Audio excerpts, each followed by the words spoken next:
today, for our first session is a great timing. As the weather warms up, our winter wheat's starting to grow. So good timing to learn more about management tactics for wheat production. And that'll be presented by Romulo Lollato, K-State Research and Extension's wheat specialist. Okay, very well. Good morning, everybody. Thanks, Craig, for the introduction. Let me go ahead and share my screen here. Jeannie, can you confirm that you guys see the screen there? Yes, we do. Okay, awesome. Really good. Well, good morning, everyone. First, Stacy, Jeannie, Craig, thank you for the invite. Thank you for the opportunity to be here, sharing some of the thoughts that I have had over the years, I guess, on intensive wheat management in Kansas. If you've been around and you've seen my presentations, you know that we do a number of things on specific management practices, right? Seeding rates and nitrogen management and fungicide management and everything. But talking to Stacy early on, he suggested that probably an overview on the research that we've done in terms of intensifying our management overall and kind of how far are we from that potential and how much can we increase our yields in Kansas could be beneficial for this group. So that's what I'm focusing on today, but I'll be happy to take any questions on individual topics as well. Before jumping in the presentation here really quick, I just wanted to put a plug, and I've seen that Jeannie had that out there, but we have a couple of upcoming meetings together. This is a collaboration between the Kansas Wheat Commission, Kansas State, KSRE Research and Extension, a couple of WheatRx meetings there, one in Dodge City and one in Wichita, March 7th and March 8th. And these are going to be quite complete meetings going through wheat economics and fungicides and fertility, and also talking about some of the value that wheat brings to the system beyond grain, right? Some of the added value that the crop has. But very well, going into today's presentation here, a lot of the work that I've done over the years since I've been on board of K-State here, the last 8 years or so, has been regarding pushing our grain yield to higher levels, right? But more and more, there is a concern from the wheat industry, not only from the wheat industry, but for the industry in general, right? With aspects related to economics and aspects related to environmental concerns and so on. And so we're more recently here, I've been trying to put our research in a little bit broader spectrum than only looking at yield increases per se. And that's kind of what this circle here shows us, right? If we're talking about sustainable intensification of wheat production in the region here, we need to be thinking about productivity, of course, but that's not the only thing that matters, right? Bottom line, is it paying the bills, right? We need to look at whether those added management practices are economic or not. But also there's an environmental perspective, right? If we're talking about putting more inputs out, is it hurting our environments? There's a human component, which is are we producing a high quality food, right? And finally, there's also some social aspects in terms of what drives decision for the farmer and so on. And when we try to put things within these 5 different domains here, one way that we can look at this is what we call this kind of spider diagrams, right? Where we're comparing 2 systems. You see here a green one and an orange one, right? In terms of, again, those 5 aspects: productivity, one is better than the other, perhaps economic as well, but then it lacks on environmental, right? It's better on human and better on social. So this is an easy way for us to visualize all those systems. Well, so I wanted to show this early on because I'll share some research that we have been doing over the years here and how it falls within these 5 aspects here of sustainable intensification, right? So some of the rationale, some of the reason behind some of this work that we're doing, actually back during my PhD, I was doing some work on how far can we push wheat yields in this region and how far are growers from that potential, right? And in the first year that I've done some of those studies, and this was still back in Oklahoma, we were able to reach some pretty outstanding yields. Of course, weather was really good that year, and some of our trials were reaching 110, 120 bushels per acre. Not saying that that's our potential here, right? We're quite a bit below that, but in some years, some locations, we can reach that. So in the next year, once we've done these trials, we went ahead and we started right, a series of trials where we went back to the variety trials that were being conducted in Oklahoma, and then expanded these to Kansas as well. So we were testing a number of varieties, anywhere from 20 all the way to 50, 55 varieties in each one of those site years. And we had a couple of standard practices there. One of them, whatever the grower was doing in that variety trial, right, which generally was enough nitrogen fertilizer for about 60 bushels per acre or so yield goal. And this is counting with the soil nitrate at planting, plus one application of nitrogen fertilizer just there at spring green up. And we're then exposing all of these same varieties to what we're calling a more intensive management, right, which is the same as the standard, plus we would come back at near first hollow stem with another 40 units of nitrogen. We had a jointing fungicide, which we can talk about it, but perhaps may not be the best use of our resources there. And then with a flag leaf fungicide as well, which probably was what making the biggest bang for our buck in the disease control side of things here. But again, we're comparing these two systems, right? And of course, if we're thinking now of some of the things that we're finding, right, the intensive management, we were applying, of course, a lot more nitrogen, right? That's expected. So just to give an average here in terms of applied nitrogen, we're roughly at around 75 pounds of nitrogen for the standard, and then close to 110, 115 for the intensive management, just to give you some perspective, right?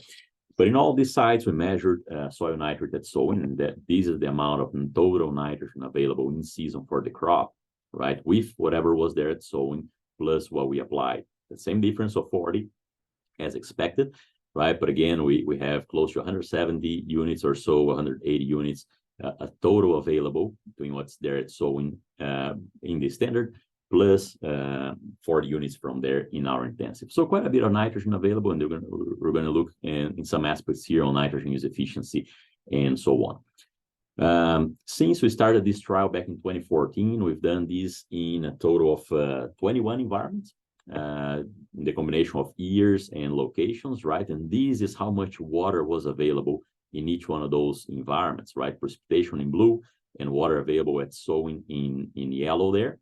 So you see there, we go from just short of, about 10, 12 inches total in-season available water, all the way to over 30 inches of in-season available water. So an average there of, ranging from 8.5 inches of precipitation all the way to 32 inches of precipitation in season, right? So quite a bit of range there in terms of environmental conditions. How these look like in the field, right? So I have this photo here from Brian Arnau from one of the Oklahoma trials. Again, you have 4 very clearly distinct ranges on this side here, which is the more standard management. Each one of these small plots is one different variety that was planted. And then here we have a border pass, and then another 4 replications here of the intensive management with the same varieties, same randomization as we have here. But again, just with that extra 40 units of nitrogen, a couple of fungicide applications, right?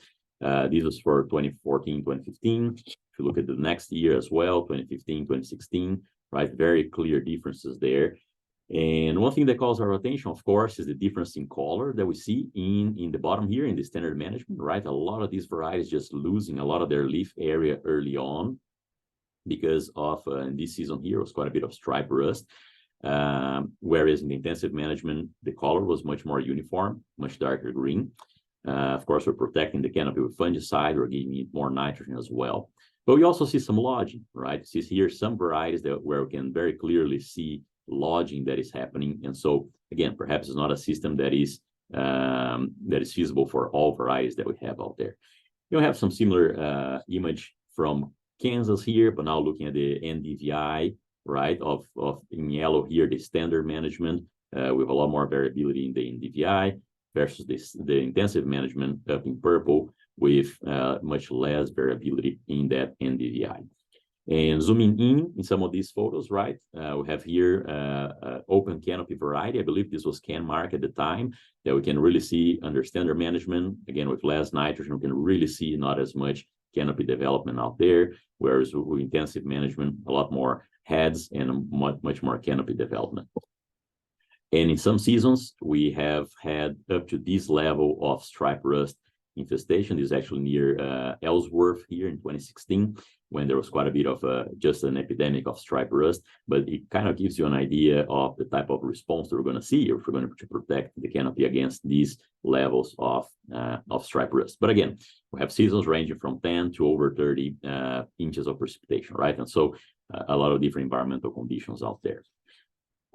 And just if we look again and just put some numbers in what we were just seeing in the previous slide, right? This is a variety here with a susceptible variety with foliar fungicide protection, 99% green canopy cover that we can see on this side out here, and the same variety, but then without any fungicide protection, as low as about 56% green canopy cover. So again, a lot less solar radiation interception, a lot more water that's probably being lost through evaporation rather than transpiration through that plant. So just a lot of advantages of having more of a canopy cover, especially during grain filling like this. Very well, but if you look at this specific data here to start off, and we go back into that framework of sustainable intensification, right? Let's zoom in the first thing that we're interested in terms of productivity, right? If we are going back and simply adding 40 units of nitrogen and a couple of fungicide applications, how much yield can we gain versus what growers are currently doing, right? So here's the grain yield distribution for our standard management, right? We have an average there of 56 bushels per acre, and the distribution going from near 10 bushels per acre all the way to over 120 bushels per acre across all that data. So again, almost 3,000 observations of yield here. Quite a bit of data, averaging 56 bushels per acre. Once we overlap these with the intensive management in the light purple, right, we have the same yield distribution going from about the same levels there on the low end, but with a higher average, right? About 69.5 bushels per acre, and with some yields as high here on the high end of as high as about 130, 140 bushels per acre there. So just showing us the potential here, again, across a lot of different observations of how much we can gain from these, I would call it very simple, right? It's just a few extra units of nitrogen there, a couple of fungicide applications. And again, there are some questions on those too. Perhaps we only need one fungicide application, but what we've done here was two, right? So again, if we compare, current levels, 50, 55 bushels per acre with a gap there that easily we could overcome of about 13 bushels per acre, right? So that's kind of like the size of our yield gain. We just look at this difference now in paired observations. This is the distribution of that yield difference. Sometimes we're losing yield from going with that extra management, right? Perhaps a dry season where we didn't need that extra biomass, where we were having the green leaf area from the fungicide was not necessarily a good strategy, right? So there were cases where it was a negative yield difference. But again, overall, our average was about 13 bushels per acre in terms of what we could gain from intensifying our management over these 21 experiments that was done over the years, almost 3,000 observations. And in terms of percentage, right, this reflects about a 30%, 34% mean yield increase that we could have over that standard management from this extra 40 units of nitrogen, a couple of fungicide applications. So quite a bit of yield gain to be had there, right? And the question now with the other things that we're going to look at is whether this is economical and whether this makes sense from all those other indicators that we had. But Jeannie, perhaps this might be a good time for that first poll question. Is that how we want to go about these? I mean, I kind of let you know when is a good time for the poll questions. Yes, and that looks good. I have the poll up. If you guys can't see it, let me know. But the poll question is, what do you think the potential yield is for wheat in Kansas, or how far below the potential yield do you think the current yields are in Kansas? And so you should be able to type in an answer on this. We've not used this function of the polling before, so we are hoping that the short answer part of this comes through okay. So we won't see see answers pop right up immediately, but then I'll end the poll and then we'll be able to see. And from what I can tell now, we've got 7 folks coming through, 7 answers coming through so far. So we'll give you just a couple more seconds to get answers in. And the folks who are joining on YouTube, you can just type the answer into your chat box if you'd like. And the question again is, what do you think the yield potential is for wheat in Kansas this year? Or how far below potential yields do you think we currently are? Okay, I've got 15 answers so far on this. So let's go ahead and end this and see our answers here. View details. Oops. Oh, okay. Romulo, I'm not sure if you can see this, so I will read you the answers back that I've got. Okay. Potential is 40 bushels if it's managed, 60 for a state average, 40. This was from a farmer here in Northwest Kansas. I see another 70 bushel per acre, 90, 70 if the current conditions are wet or stay the same, 110. Potential of 85 bushels per acre. I have 50, 80, 125, 50 bushels, 60 bushels, over 100, and 70. So it seems like the answers range from 40 to over 100, right? And Yes. Probably all of those are right, depending on the season, right? So yes. Probably all of those are right. And again, depending on the season. But I guess what we were showing here is, that gap, we were able to push yields from roughly 55 to close to 70, right? And so what I had in mind is like, if these data that we've been collecting since 2014 reflects average conditions out there, probably current yields could go from the current 50, 55 to about 65 or even slightly more than that. So, but again, all those answers, depending on the season, they will probably be correct. Just on the long term, we're seeing that it's probably going to be somewhere around that 65 to 70. Yeah. Very well. Thank you, Jeannie. Getting back here on the presentation, this difference in terms of what we're seeing between the standards and the intensive also depended on variety, right? So we have here the yield gain for resistant varieties. Remember that we were looking anywhere from 20 to 50 varieties, depending on the trial. So if we group them as resistant to stripe and leaf rust, right, the yield gain there was about 11 bushels per acre from the management. For intermediate varieties, it was about 13 bushels per acre. And really the biggest gain here was on susceptible varieties, where the difference was about 20 bushels per acre. Now, notice that that yield potential, which is the top bar here, right, intensive management, it's pretty similar, right? It was very similar across these varieties here.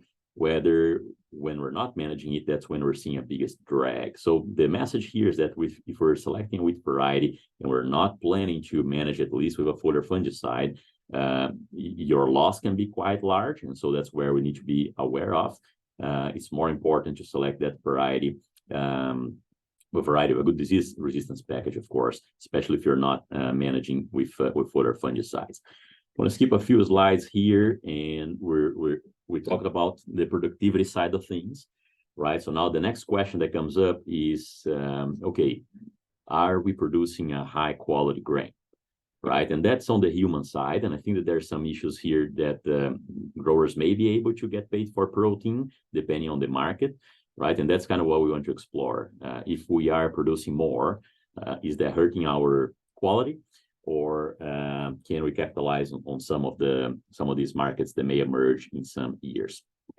And this is the very same graph that we showed before, right? The mean protein here was 13.8 for the standard management, and this is at 0% moisture, right? If we put at 13% moisture, this comes down, and 14.4 in intensive management here. So if we just look at this on a bar chart, the same data here, but again, we're gaining about 0.6% protein.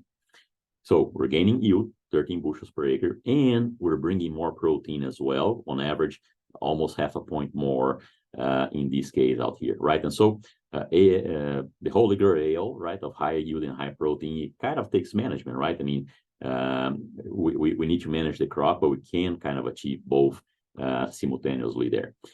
Now, if we're just looking at that difference, right, those paired observations, the protein difference, so how much are we gaining or losing from that standard management, right? That's kind of the distribution. In some years we're losing quite a bit here, 2-3%. Again, perhaps years where we had a very large yield gain, we may not be able to compensate on that protein.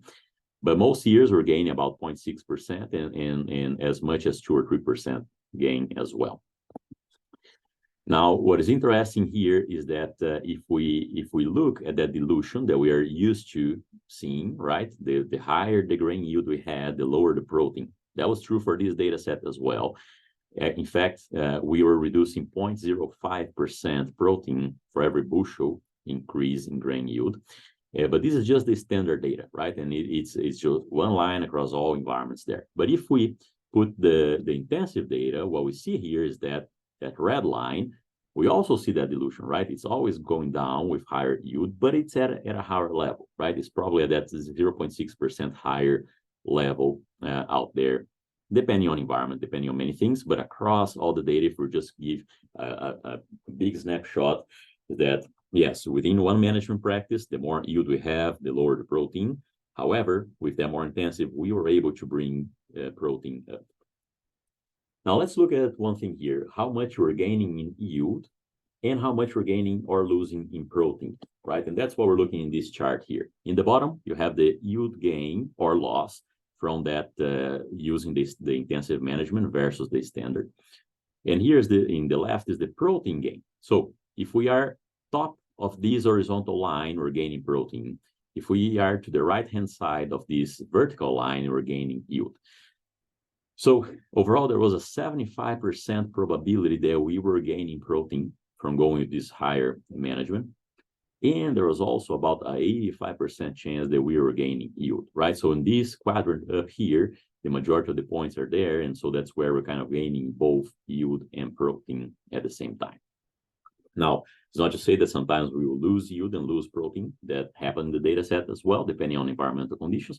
But there is a chance that we can kind of increase both at the same time. Next question that comes to mind, of course, is economics, right? Does it make sense? Does it change my bottom line, right? Because it's going to be a more expensive crop, right? And so when we're putting the crop budget here, we actually used crop budget from K-State that is published yearly. We selected the closest location that we had. And so, for example, our trials in South Central Kansas, we got those values published by K-State for South Central Kansas. Same thing for North Central Kansas and so on. And we only consider variable costs, right? So there is a list of things that we consider there. All the variable costs that we could think of are there. We're not considering land rental or fixed costs or anything along those lines. But then we had a couple of price scenarios. One, it will be just a flat price that was received in that year, or considering a protein premium. If we had 12% protein or more, then there will be a 15% change in price in terms of protein premium. And that's what some of the protein plants in the region are actually paying for. So that's kind of where that 15% came from. Okay, variable costs, there was just short of $200 per acre in our standard management across all of these sites that we've done the study. And these went up to close to 250 or so. So around $58 per acre difference in variable costs.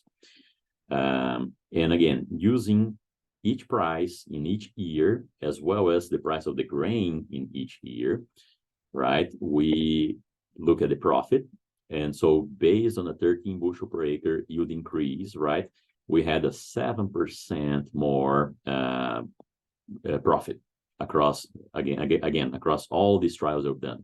About $5 per acre or so more profit over the variable costs in the intensive management as compared to the standard management.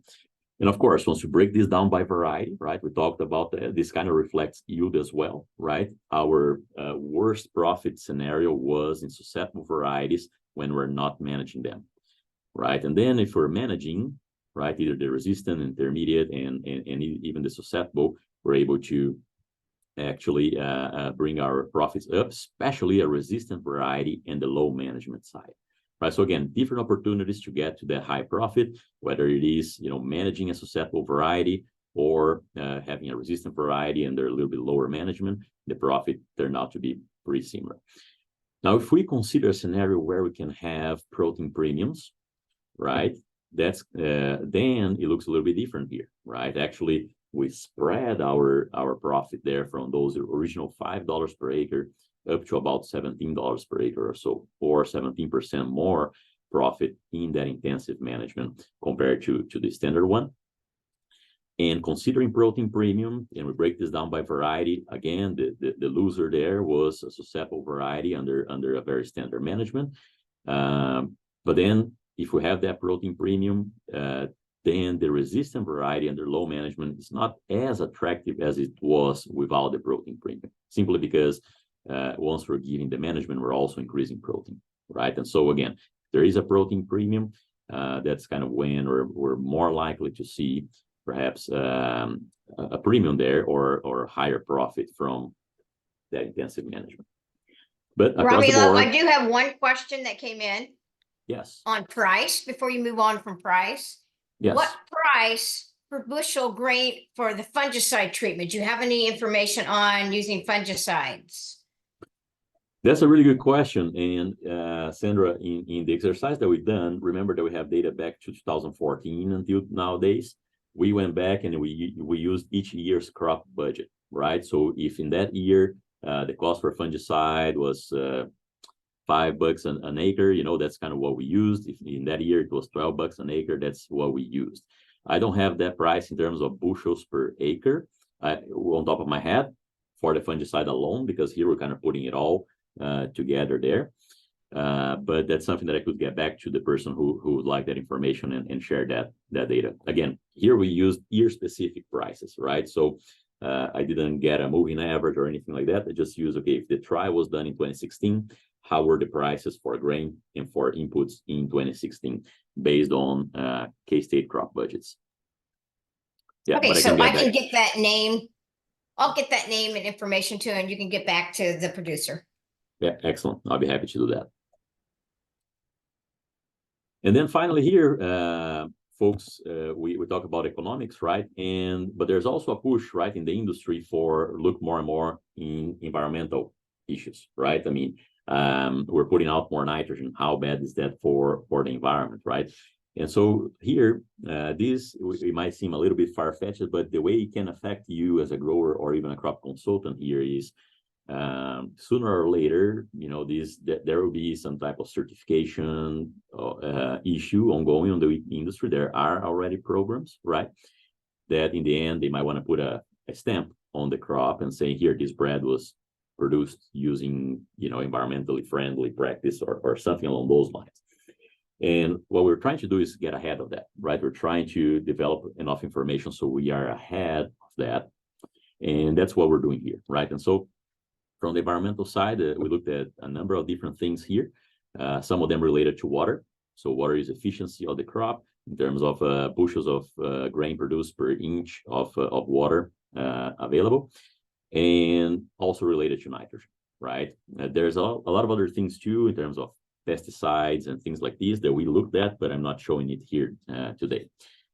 But in terms of water use efficiency, it kind of followed what we would expect, right, in terms of yield. So the crop was able to use that water much more efficiently on the intensive management side. In fact, about 0.5 bushels per acre for every inch of water available, or 20% higher water use efficiency in the intensive management side. Now, when it comes to nitrogen use efficiency, it was the other way around, right? We're putting more nitrogen. So in terms of per unit of fertilizer nitrogen applied, right, bushels produced per pound of nitrogen applied, we were quite a bit lower in the intensive. Actually went down from close to 2 to about 0.6 or so, about a difference of 1.2 bushels per acre per pound of nitrogen applied, being less efficient. Again, we're putting more. It reaches a plateau somewhere, so we're kind of like less efficient doing that. And something that we call nitrogen balance, right, which is essentially the difference between how much we are putting out versus how much we are taking off. And we want to be as close to zero as possible, because if we're more than zero, we're polluting the environment. If we're less than zero, we're exporting it and kind of removing it from the organic matter. But not only that, it's also important because it affects leaching, right? The higher our nitrogen balance, the more potential for leaching and nitrogen losses we have.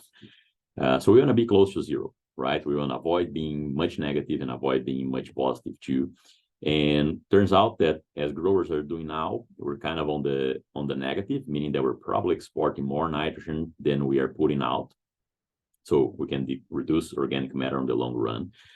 Whereas putting 40 units more, we were at around 10 or so positive out there. And this impacts nitrogen leaching, right? So again, if we would do some estimates, and this is modeled work, we didn't measure nitrogen leaching, but if we would model nitrogen leaching based on the nitrogen being put out, there's a higher potential of nitrogen being leached in that intensive management, which is not really good for the environmental piece here, right? Now, we need to think of it as well, not only per acre, which is what I'm showing here, nitrogen leaching in terms of pounds per acre, but in terms of pounds per bushel, right? Because we need to produce more food for a growing population, right? We need to feed the growing population, so we need to produce more food. And so when we put these nitrogen leaching per unit of bushel, so nitrogen leaching, pounds of nitrogen leached per acre for every bushel produced, we are actually better off, right? Because we're producing so much more bushels out there that we're actually better off per unit bushel produced from going slightly more intensive. This nitrogen balance and nitrogen rate, it also impacts nitrogen oxide emissions, which is actually a very important global warming potential gas, right? And so it actually has 298 times the global warming potential than carbon dioxide has. But again, it's about the same story. If we look at modeled N2O emissions from these two managements here, on a per acre basis, we are better off on the standard side, but then on a per bushel basis, we're actually better off on the more intensive side, right? And so again, it depends. What do we need? How do we need to look at this? From my perspective, I think we need to look at it on a per bushel basis, because we need to produce more to feed growing population, right? So, but you can tell the story both ways there. Romulo, yes. Quick question back on the emissions part. Doesn't the way we're applying nitrogen play a role in the emissions discussion as part of this? Absolutely. So that's a very good question, Jeannie, and it does.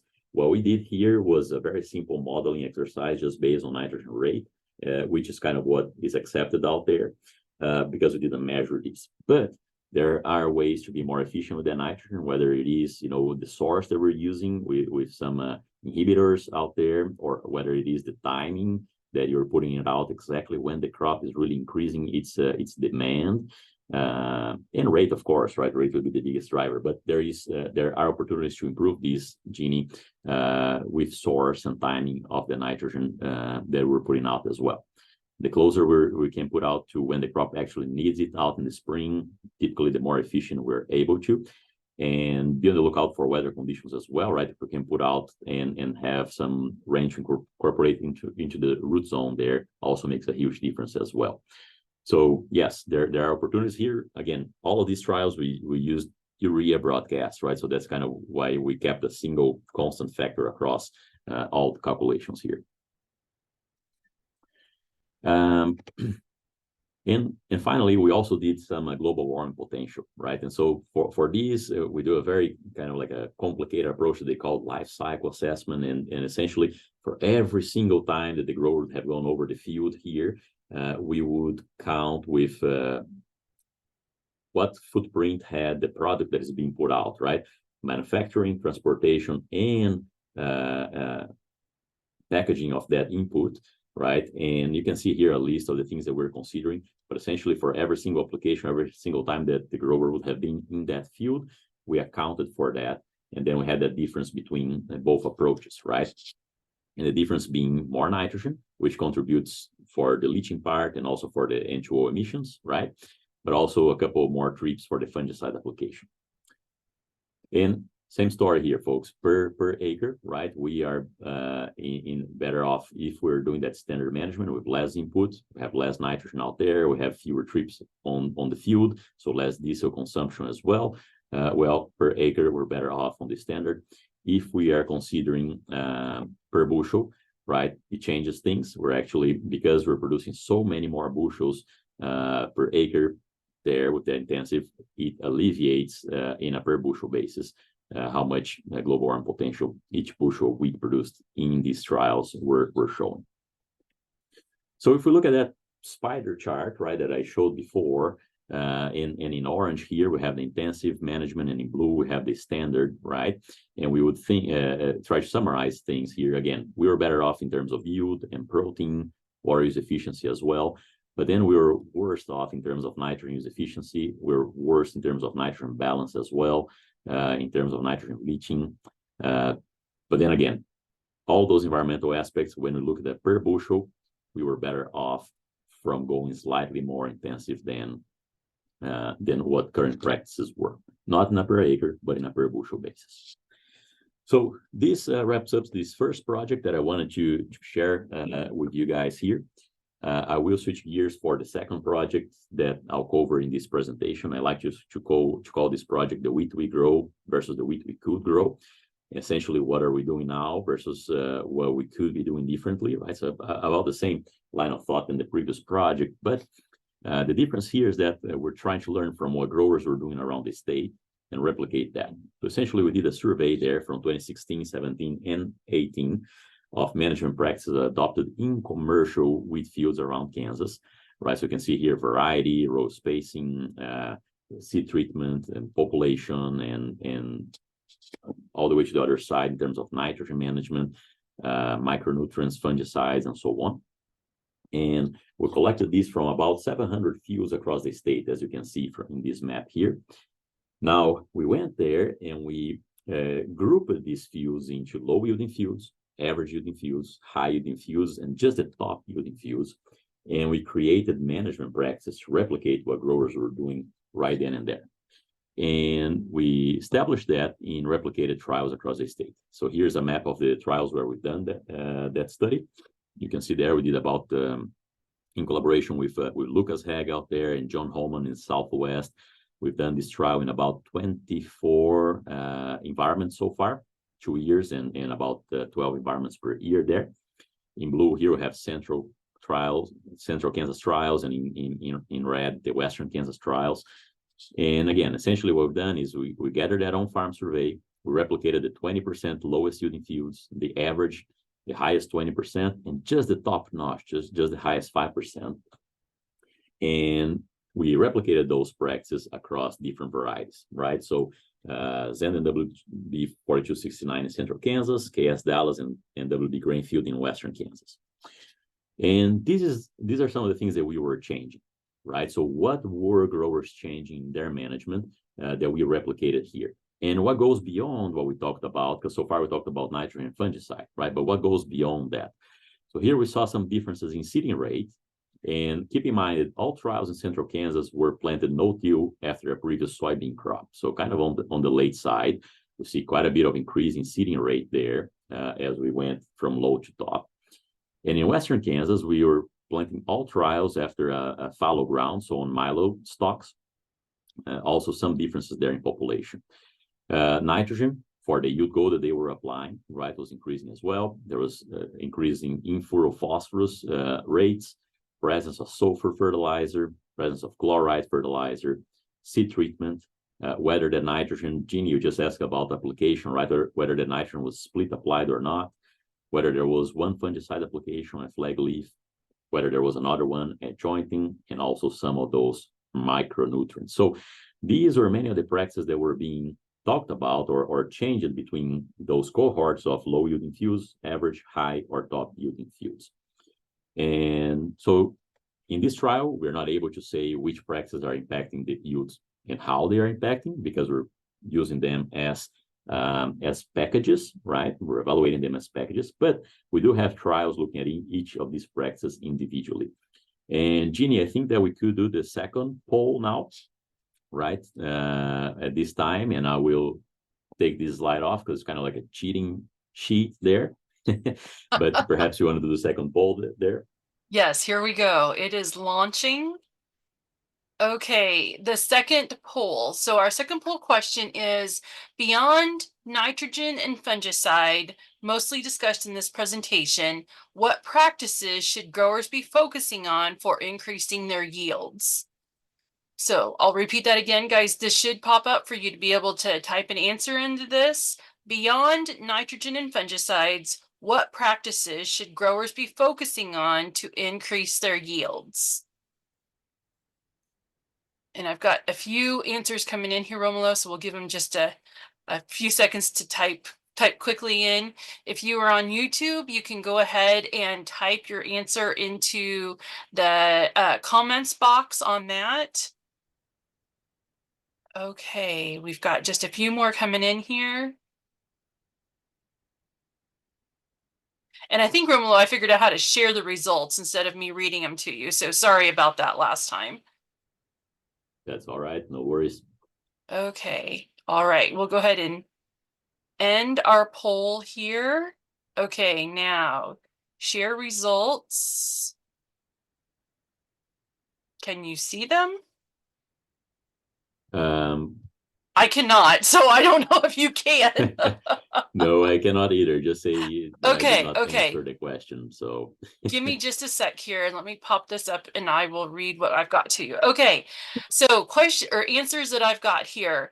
Quality certified seed and starter fertilizer, herbicide plans and water management, moisture and residue management, focusing on seeding rates and variety selection, micronutrients, nutrients, specifically phosphorus, sulfur, and focusing on plant population, fungicide and sulfur applications, soil water availability, seeding rates and planting dates, seeding rates, meeting sulfur needs and delivering appropriate zinc and copper applications, sulfur applications, crop rotation, increased seeding rates, timely planting, and chloride with a question mark,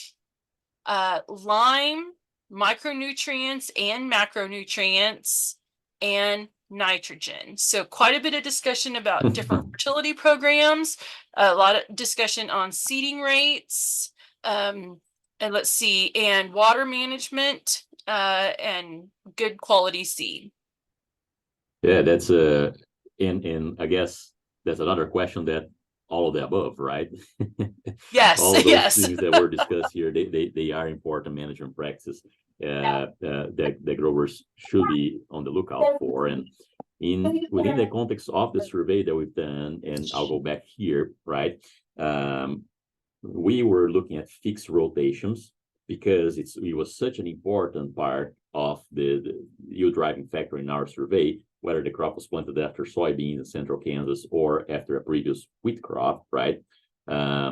Versus in western Kansas, most of the trials were planted after fallow. So within this context, seeding rate, of course, seeding date and the previous crop were very important. So important that we had to make them fixed here. And we ran all of our trials within just one of them. But that was extremely important, especially setting the yield potential of that crop because of how much water is there in the profile and how much tillering is there going to be in the fall. And then they also mentioned, right, from seeding rate and phosphorus, sulfur, and other micronutrients there to fungicides and so on. So again, a range of things that we can be looking at. We focused more on nitrogen fungicide previously, and now here we're looking at of these packages with many of these things being changed at a time.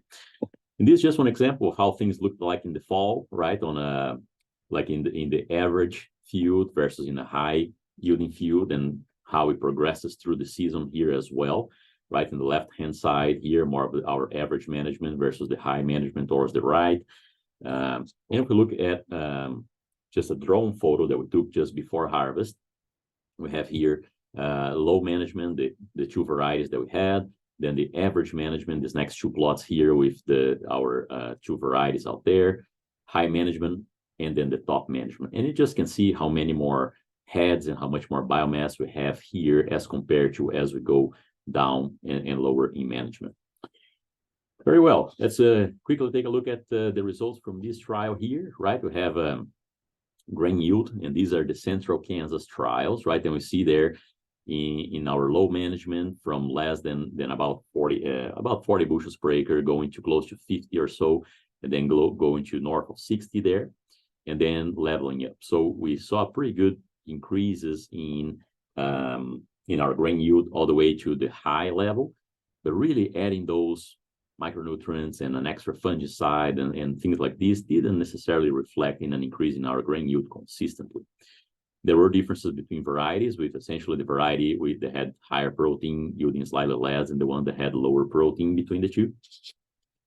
In Western Kansas, now keep in mind, right, that Central Kansas is after soybeans, so we're seeing a little bit lower yields, especially in the low yield level. Western Kansas, after a long-term fallow, we had a couple of pretty decent years there, where low and average yielded about the same, and then high and top yielded about the same there. So it seems like somewhere here on the high was a sweet spot for us to be in both Central and Western Kansas.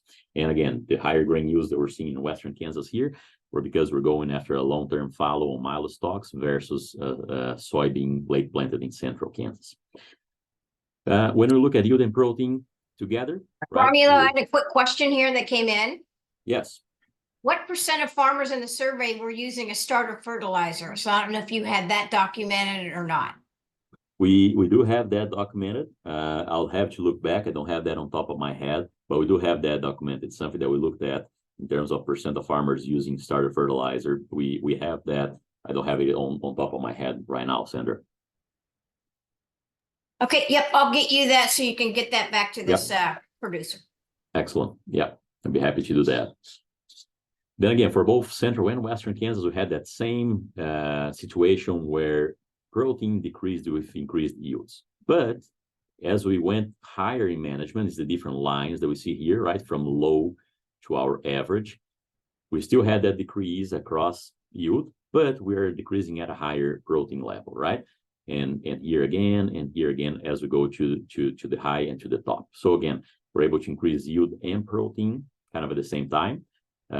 But it did not, but there was still a dilution effect there within yields. This is for Western Kansas, so about the same thing. Now, what was interesting is that we're increasing yield and protein at the same time. What does that do to our bread yield? And we did in this study here, we worked with our colleagues in grain science, and National Wheat Foundation actually funded all of the milling and baking analysis here.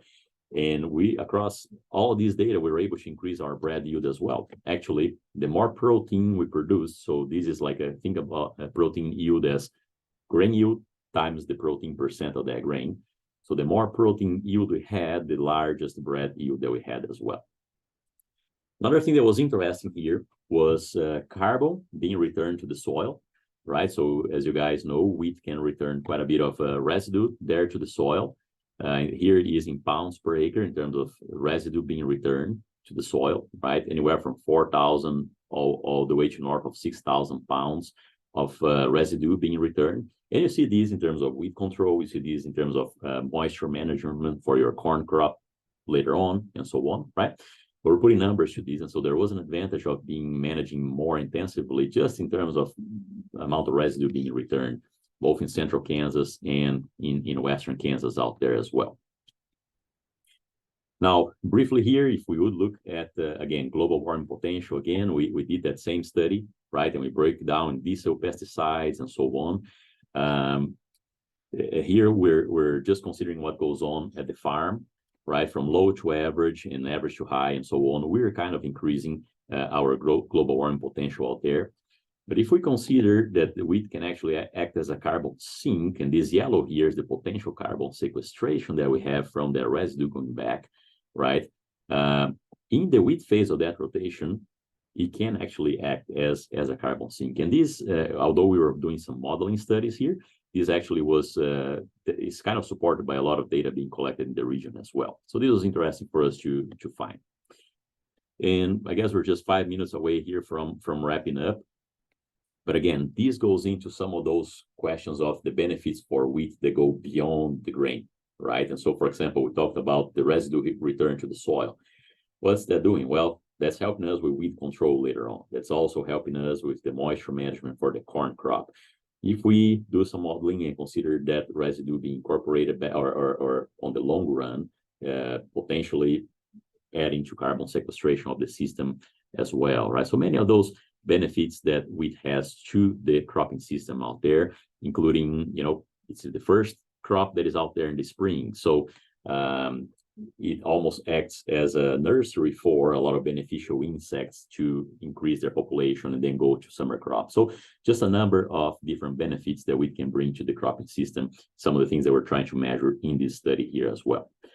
And I wanted to wrap up with that because here we have some of the take homes there, right? In terms of it's possible to increase yield and protein together. Wheat can act potentially as a carbon sink out there.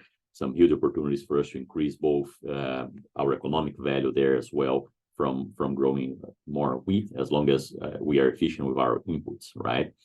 And all of these benefits that we mentioned about wheat in the rotation. Now, I want to finish out with that because during the next upcoming, again, with our X meetings that we'll have, my entire talk is going to be about the benefits of wheat in the crop rotation, right? So I just mentioned a few here, but what I wanted to do here, Jeannie, is run that third poll and perhaps ask folks what all benefits wheat bring to the cropping system that go beyond the grain yield that we are harvesting. Okay, Romulo, I've got that third poll up for the folks who, let me read it to you here. What benefits can wheat bring to a rotation system beyond harvested grain yields? So what benefits can wheat bring to a rotation system beyond the harvested grain yield? I've got one answer back here. We'll keep watching as they are coming in. For folks on YouTube, go ahead and put it in your comment box. You guys should on Zoom here should be able to type it into the poll question, or you can, if that's not working, you can put it in the comment or the chat box over on the side, and we'll be able to see that come in. If you guys do have further questions, because we're right to the session where we can talk through some questions for Romulo, you can go ahead and put those in the Q&A box down here at the bottom. You can also raise your hand and we can get you unmuted so that you can ask Romulo questions. So with that, we've got just a few more answers coming in here. We're stuck at 12, so we're going to go ahead and end our poll.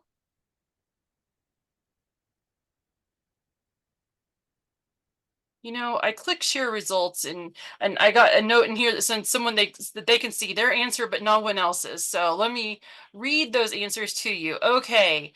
Residue, wheat, and disease resistance management. It reduces wind and sun exposure, which in turn infects our moisture evaporation and reduces weed pressure. Weed control, residue management, and water use efficiency. Moisture savings from ground cover from our wheat stubble. Wheat and disease suppression via crop rotation. We're adding carbon to the soil. It's a great base for a cover crop to graze. Moisture conservation, live cover crop weed management. Weed suppression. Another comment was we're breaking up our disease cycle. More discussion on weed control, which seems to be a pretty popular answer on this. Pests life cycle disruption, cool season grasses can help increase our diversification. Increased organic matter leading to increased water retention. Less soil erosion, greater yield for next crop because of excellent cover for moisture conservation, and our value of residue. Excellent so a lot answers. of discussion on weed control and moisture management. You can tell they have the mindset for Western Kansas. No, but those are all, excellent answers. And I had a student just a couple of years back that I reached out to her and I said, she was a PhD student, and I asked her to go ahead and do a literature review on all of these benefits. And she returned me a document of 50 pages written with all these benefits, right? Weed control and residue and moisture and whatnot.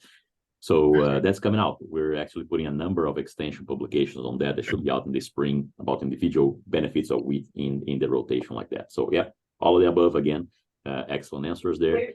And also be on the lookout for some of those upcoming extension pubs coming out with these benefits. So